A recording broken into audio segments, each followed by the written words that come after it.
I'm Mrs. Smith. I teach science at the middle school, 6th grade. And I was asked if I would maybe do a little information session about some of my critters that I love a lot. I'm going to do a couple separate ones. Today I'm going to do cockroaches. So I'm going to introduce you to my pet cockroaches that normally live in my classroom, but because school got closed for a little bit, they had to move home and they're now living in the playroom. So there's a lot of junk and toys around. Just, try to ignore that.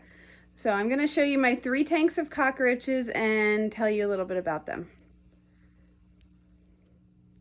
All right, this first tank I kind of call these the runts. When my cockroaches reproduced a few years ago, some of the babies just never really seemed to grow, or they were growing really slowly. So I have my other 2 tanks separated, male and female.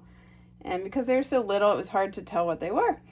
So I put the runts, there's no one in there, in this tank. And then in the meantime, if any of you know Mrs. Zeger, who teaches 6th grade reading, and I think she has some other classes, other grades too. Mrs. Zeger breeds dubia roaches for her bearded dragon, so she gave me a few of those as well. So let's look around and see who we can find. Oh, there's one. So that's a dubia roach. Oops, sorry. That's a little dubia roach. There's another little kind of baby one. Somewhere, if I can get a good shot. There's some. They like to hide. And let's see. There's some more in here. Oops. That's a Madagascar hissing cockroach. Have a lot of those. What are you doing? Oh, here's a female dubia. Get there, she is. The female dubia roaches actually have wings and they run fast, so they can't fly, but they have wings. I'm not quite sure why they have wings if they can't fly, but there's a female dubia, so that's a full-grown female. The full-grown male. This tank is my female tank, so they all live in here and they like to hide under this log. There's a whole bunch of females. These are all pretty much full grown. For some reason, they never really want to hide in the log. They have this really cool tunnel in the log. They don't want to hide there. Let me see if I can get one and show you how I can tell the difference between males and females. All right, so here's one. This is a pretty big one. One thing that can kind of help you that doesn't always hold true is if you can see those little bumps up near her head. They're called the horns. So on the darker part, there's these little bumps. You can kind of see them as I'm turning her. The males usually have more prominent ones, meaning they're usually a little bit bigger. The males have little hairs on their antenna. So I can't get a good close-up of this. You can really tell when I spray them. I have to mist their tanks a couple times a day to keep the humidity up because they need a humid and warm environment.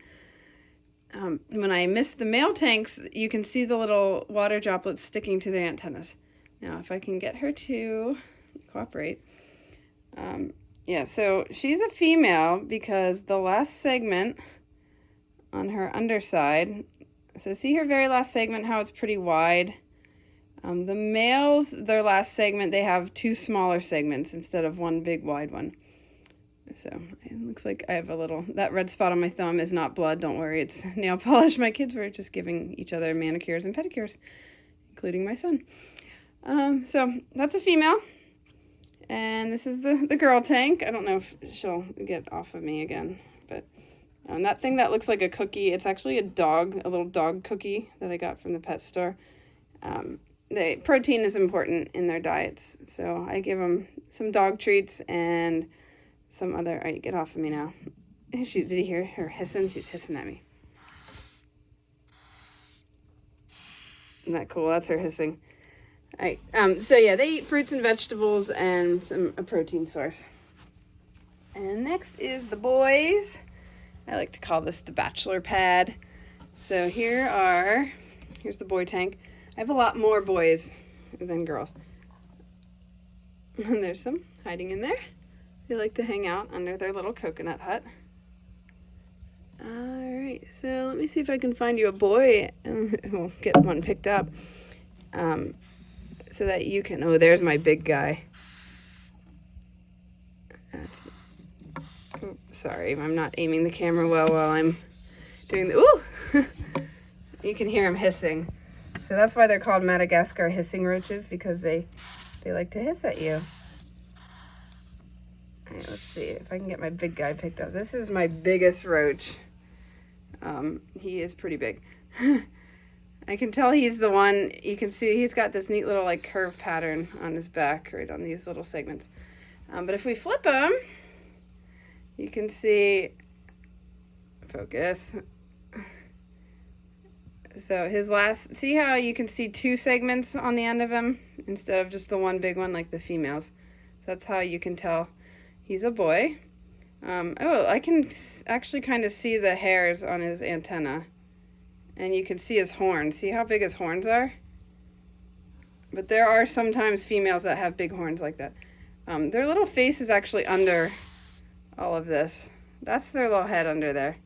It's hard to get them, but the stuff on top, this isn't actually, that's just their armor, basically. So that's my big guy. And he is not happy with me. Oops, sorry, buddy. He's upside down right now. Snip. There you go. All right, so I'm gonna put their little coconut hut back on top of them. There's some, they like this skeleton. I got this skeleton from the Dollar Tree. I love that place. It's a Halloween decoration, and they like to climb up in it. Sometimes they hang out inside the rib cage. And then there's a bunch in this this little vase. This is just a fish aquarium decoration, and they're all hanging out in there. So it's important for the males. The males will actually kind of fight. They can't hurt each other a whole lot. The worst they do is like kind of cut off each other's antennas, which is why most of these have uneven. This guy in the coconut hut, you can see his really short right antenna there. This left one is longer. So the most damage they do usually is cut each other's antennas and occasionally rip a leg off, but they can do well without all of that. But males get a little dominant, so they like to fight for their space. And if you don't have a lot of good hiding places, they will fight a lot for the good hiding spaces. So that's why I've got the big vase in there, the skeleton, the coconut hut, and the branches for climbing. And then they still have their skulls in, their Halloween skulls. All right, so that's all I wanted to show you today with my cockroaches. I have about 100 total, I think. It's hard to count them. I haven't counted in a while. So I don't know the exact number, and occasionally I find a dead one in there. But I've had them for over 2 years now. I started with 2, and they had babies, and then they had babies again. So these are, at this point, these are all babies of the 2 original ones that I had. So if I ever have you, or if I've already had you for science class, you may have met them. If I haven't had you yet and I do in the future, you'll get to meet them. They don't bite or anything. They don't hurt humans. And they also will not reproduce if they get out in the wild in this country, because we don't have a warm, humid climate. So I don't have to worry if they ever get loose in my house or in my classroom. They'll probably starve to death pretty quickly. And the humidity, if they do survive, they won't breed and reproduce because the humidity is not good for them to do that around here. So that's my little buddies. If you ever want one as a pet, let me know. I'm happy to give a few away. I've already given several to my daughter's preschool teachers.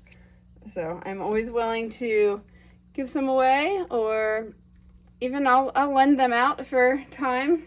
If you are a teacher or other educator and you just want to show them to your students or do an insect unit or something like that, I'm always happy to lend them out temporarily as well. So I hope you enjoyed this, and I'm sorry if it made you feel squirmy. Bye, thanks for listening.